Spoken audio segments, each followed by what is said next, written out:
Հետո խոսում է բանի մասին, ասում են երեխայի նման, ասում է հարվածը ստանում են բան տոկի հետ համեմատություն,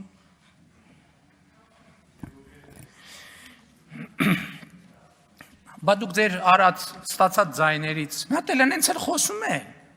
չեն էլ ֆիքսում է, որ իրանք ստեղ չեն, իրանք չեն անցել խորհրդարան, Այն սովետի ժամանակ, կներեք էլի ժողովուրդ, ես որոշել եմ, որ տենց այսօր սովետի ժամանակ հասկացություն կար առևտրի կետերում, դավեսկա։ Այդ գնից դուրս, որ մի բան էլ տալիս էին, սովետում կար ապրանքներ, որ դեֆիցիտ էր, կային ապրանքներ, որ չեն վաճառվում։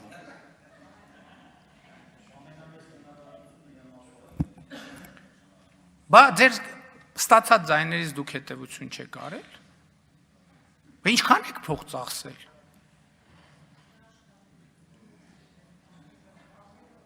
Բա այս մեր իշխանության մասին ինչ ասես ասել եք, ինչ ասես։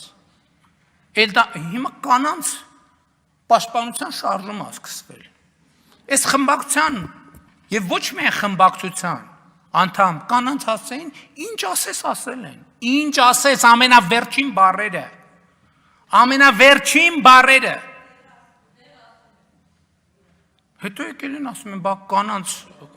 բան չեք պաշտպանում։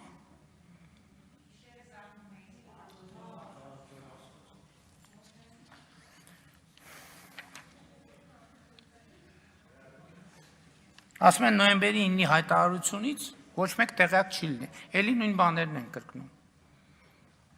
Նոյեմբերի 9-ի հայտարարությունից շատերն են տեղյակ, այո, շատերը տեղյակ չեն եղել եւ շատերն են տեղյակ եղել։ Եվ ես ուզում եմ ձեզ ասել, որ ես այո, այդ օրը կայացրել եմ որոշում եւ ինձ վրա են վերցրել պատասխանատվություն։ Եվ ինձ համար ամենամեծ շոկը նախընտրական քարոզարշավի ժամանակ Այն էր, երբ որ մարդիկ հիմնականում կանայք իհարկե քարոզարշավի ժամանակ մոտենում էին ինձ եւ ինձ շնորհակալություն էին հայտնում, որ ես այդ թուղթը ստորագրել եմ։ Ես հասկանում եմ այդ թուղթը ինչ է։ Այո, եւ գործընկերներ կան, որ ներկա եմ, ասել եմ, ես չեմ հարցնում ոչ մեկիդ կարծիքը։ Ես այս որոշումը կայացնում եմ եւ իմ վրա են վերցնում այդ որոշման ամբողջ պատասխանատվությունը։ Որտեվ գալիս է պահեր, որ պետք է կայացնել որոշում։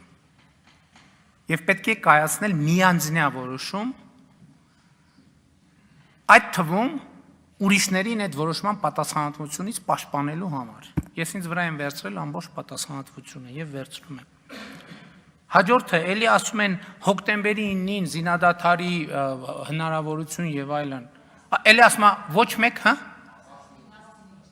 Ներողություն, հոկտեմբերի 19-ին, ասում է ոչ մեկ տեղյակ չի եղել։ Այդ օրը ազգային անվտանգության խորհրդի նիստ է տեղի ունեցել։ Այդ օրը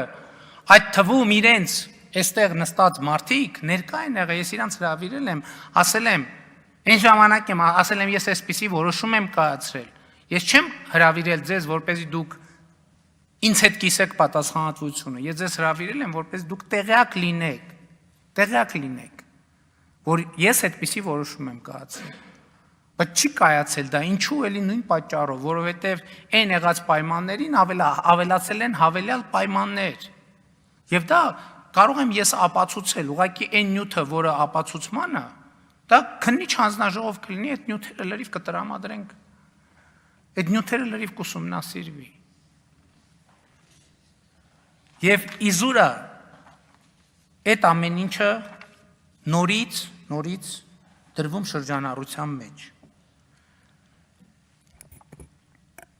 Հաջորդը, այստեղ քննարկման առարկա է դարձել, ինչքան հասկացա իմ հրապարակած մեր նահատակների զոհվածների թիվը։ Ես տեղյակ եմ, որ գլխավոր շտաբի պետի տեղակալը խմբակցությունների հետ հանդիպումներում այլ թիվ է ներկայացրել։ Նախ ես ուզում եմ ասել, որ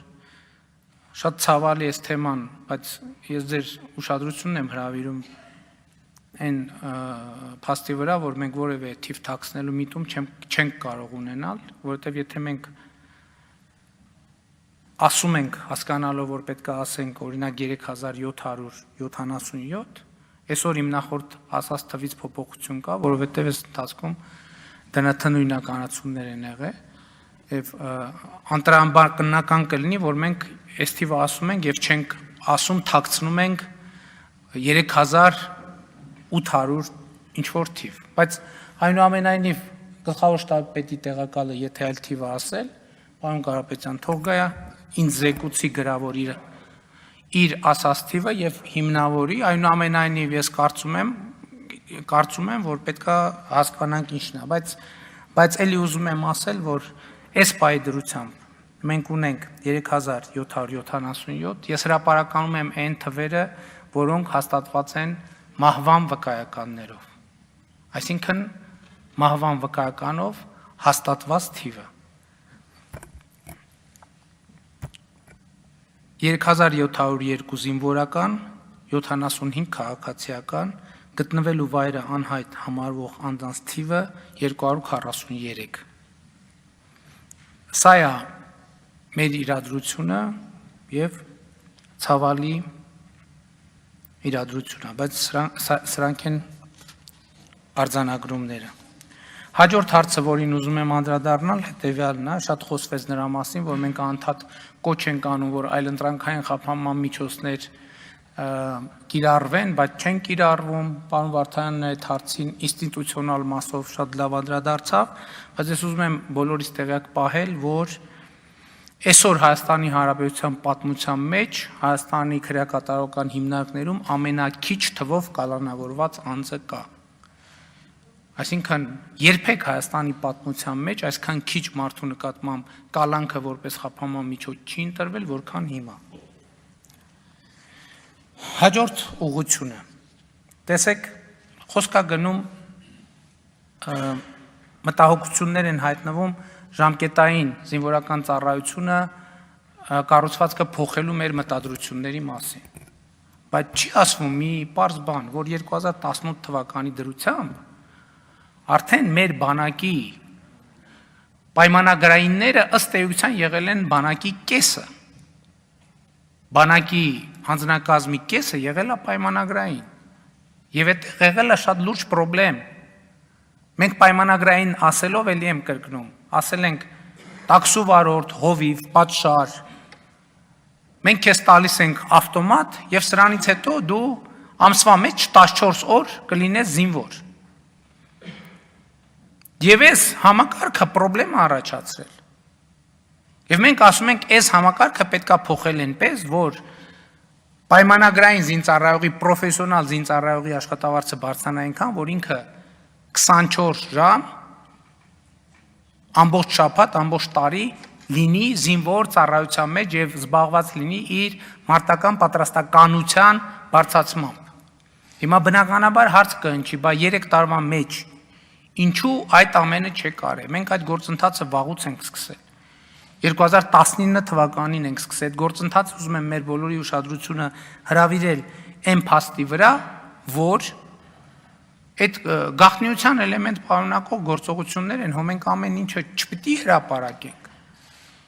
Իմիջիայլոց այդ հաջորդ մեր խնդիրն է, որովհետև լրատվական դաշտից մենք չենք էլ նկատում, օրինակ Ադրբեջանում բանակի հետ կապված ցանկացած ինֆորմացիա գաղտնիացված է։ Միջադեպերի մասին, զոհերի մասին, վիրավորների մասին, ամբողջը գաղտնիացված է։ Մեր մոտ այդպես չի եւ չեմ էլ կարծում, թե պետքա որ այդպես լինի։ Բայց ես ուզում եմ, որ մեր հանրությունը գնահատելիս այս փաստը հաշվի առնի։ Հաջորդ խնդիրը մեզ ասում են մեղադրում են սև սպիտակի բաժանելու մեջ։ Եվ ես ուզում եմ ասեմ, նախկին 10 տարում փոխվարչապետի պաշտոնը զբաղեցրած պարոն Գևորգյանը այստեղից հրապարակում է թվեր, որ օրինակ